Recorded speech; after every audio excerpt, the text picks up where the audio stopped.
नंद मौर्य संघर्ष, चंद्रगुप्त मौर्य का उदय। ये कथा केवल एक राजवंश के पतन और दूसरे के उदय की कहानी नहीं है, बल्कि ये भारत के इतिहास में पहली बार एक सशक्त, संगठित और विशाल साम्राज्य के निर्माण की गाथा है। ये कहानी है अत्याचार और विद्रोह की, अपमान और प्रतिशोध की, गुरु और शिष्य के अद्भुत संबंध की और एक साधारण बालक के सम्राट बनने की।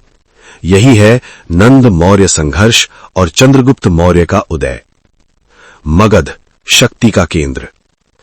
ईसा पूर्व 4वीं शताब्दी में मगध भारत का सबसे शक्तिशाली राज्य था।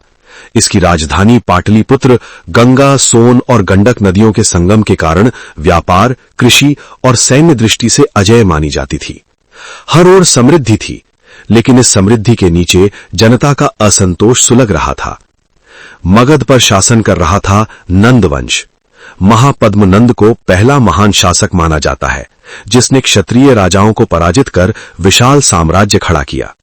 लेकिन सत्ता के साथ आया घमंड और घमंड के साथ आया अत्याचार। नंद शासक करों का बोझ बढ़ाते गए। किसान, व्यापारी, कारीगर सभी पीड़ित थे। सेना विशाल थी, खजाना अपार था, परंतु राजा और जनता के बीच विश्वास समाप्त हो चुका था। अंतिम नंद, धनानंद का आतंक। महापद्म नंद के बाद सिंहासन पर बैठा उसका पुत्र धनानंद। इतिहास उसे क्रूर, लोभी और अहंकारी बताता है। उसका खजाना इतना विशाल था कि कहा जाता था कि धनानंद के पास जितना सोना है, उतना पूरे आर्यावर्त में किसी के पास नहीं। लेकिन वो सोना जनता के रक्त और पसीने से आया था। धनानंद विद्वानों और ब्राह्मणों से घृणा करता था। न ज्ञान की कद्र थी, न नीति की। उसका दरबार चापलूसों से भरा रहता। इसी दरबार में एक दिन आया एक तेजस्वी ब्राह्मण, आचार्य चाणक्य। चाणक्य का अपमान। चाणक्य, जिन्हें कुटिल्य या विष्णुगुप्त भी कहा जाता है, तक्षशिला विश्वविद्यालय के आचार्य थे। वे राजनीति, अर्थशास्त्र और कूटनीति के महान ज्ञाता थे।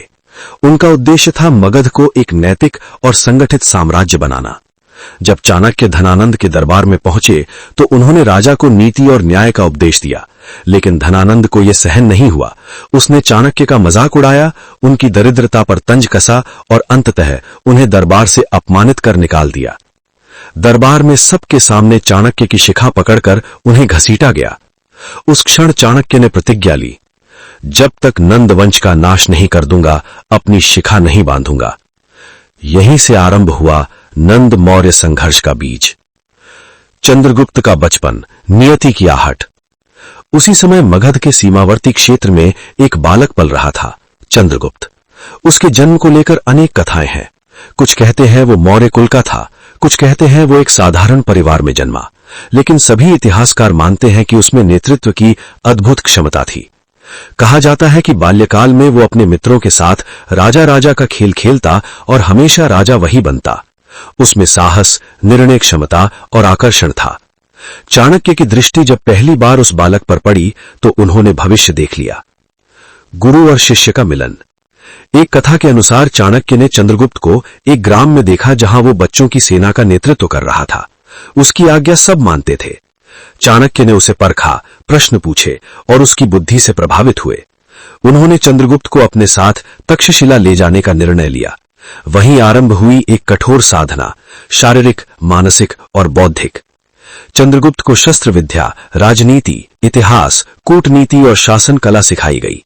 चाणक्य ने उसे सिखाया, राजा का हृदय करुणा से और मस्तिष्क कठोर नीति से बना होना चाहिए। पहला प्रयास, असफलता की सीख। युवावस्था में पहुंचते ही चंद्रगुप्त और चाणक्य ने नंद साम्राज्य पर पहला आक्रमण किया।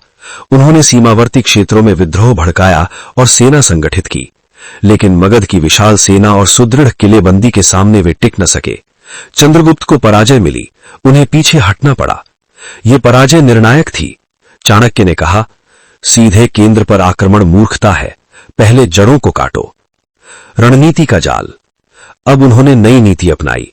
सीमावर्ती राज्यों से संधि, गुप्तचरों का जाल और जनता में असंतोष को हवा देना। चाणक्य ने गुप्तचर तंत्र खड़ा किया। व्यापारी, साधु, नर्तकियां, सेवक सभी सूचना स्रोत बने। उन्होंने छोटे छोटे जनपदों को जीतना शुरू किया। हर विजय के साथ चंद्रगुप्त का नाम फैलने लगा, एक मुक्तिदाता के रूप में। यूनानी खतरा और अवसर। उसी समय पश्चिम से सिकंदर भारत पर आक्रमण कर चुका था। उसके सेनापति भारत के उत्तर पश्चिम में ठहर गए थे। चंद्रगुप्त ने उनसे संघर्ष भी किया और सीखा भी। सिकंदर की मृत्यु के बाद जब यूनानी शक्ति कमजोर हुई, चंद्रगुप्त ने उन्हें पराजित कर सिंध और पंजाब पर अधिकार कर लिया। इससे उसकी शक्ति कई गुना बढ़ गई। अंतिम अभियान, पाटलिपुत्र की घेराबंदी। अब समय आ चुका था। विशाल सेना के साथ चंद्रगुप्त ने पाटलिपुत्र की ओर कूच किया। चारों ओर से राजधानी को घेरा गया। अंदर विद्रोह भड़क चुका था। धनानंद का विश्वास अपने ही मंत्रियों से उठ चुका था। कई महीनों की घेराबंदी के बाद अंततः धनानंद ने आत्मसमर्पण किया। कुछ कथाओं में उसका वध हुआ, कुछ में निर्वासन, लेकिन नंद वंश का अंत निश्चित हो चुका था। मौर्य साम्राज्य की स्थापना। ईसा पूर्व 321 में चंद्रगुप्त मौर्य मगध का सम्राट बना। यह भारत का पहला विशाल केंद्रीकृत साम्राज्य था। चाणक्य उसका महामंत्री बना। अर्थशास्त्र के सिद्धांतों पर शासन चला। कर व्यवस्था सुधरी, न्याय व्यवस्था बनी और जनता को राहत मिली। चंद्रगुप्त ने सिद्ध किया कि जन्म नहीं, कर्म राजा बनाता है। नंद मौर्य संघर्ष केवल सत्ता परिवर्तन नहीं था, यह एक विचार की जीत थी। अन्याय के विरुद्ध न्याय, अहंकार के विरुद्ध नीति और भाग्य के विरुद्ध पुरुषार्थ। चंद्रगुप्त मौर्य का उदय यह संदेश देता है कि इतिहास केवल राजाओं का नहीं, बल्कि उन्हें गढ़ने वाले विचारों और गुरुओं का भी होता है। यही कारण है कि यह कथा आज भी जीवित है, प्रेरणा बनकर। यह कथा ऐतिहासिक स्रोतों, पुराण, जैन ग्रंथों, ग्रीक लेखकों और आधुनिक इतिहासकारों की व्याख्याओं पर आधारित एक साहित्यिक पुनर्कथन है।